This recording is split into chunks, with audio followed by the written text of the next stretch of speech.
नाज़रीन ही अहम ख़बर अव्हां सां शेयर कंदा हलूं त कश्मीर पुलिस गौसपुर मां हिकु हफ़्तो अॻु अग़वा थी वियल पीरसन खे बाज़ियाब कराइण जी दावा कई आहे।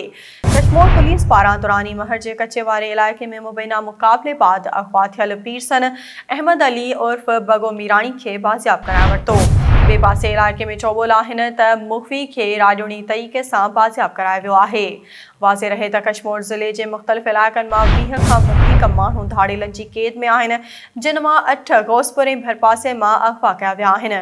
ही अहम ख़बर अव्हां सां हिकु भेरो ॿीहर शेयर कंदा हलूं त कश्मीर पुलिस पारां दुरानी महर जे कचे वारे इलाइक़े में मुबैना मुक़ाबले बाद अग़वा थियल पीरसन अहमद अली उर्फ़ बगो मीराणी खे बाज़ियाब कराए वरितो। ॿिए पासे इलाइक़े में चौबोल आहिनि त मुख़फ़ी खे राॼोनी तरीक़े सां बाज़ियाब करायो वियो आहे। वाज़े रहे त कश्मीर ज़िले जे मुख़्तलिफ़ इलाइक़नि मां 20 खां वधीक माण्हू धाड़ेलनि जी क़ैद में आहिनि, जिन मां 8 गौसपुर ऐं भरपासे मां अग़वा कया विया आहिनि।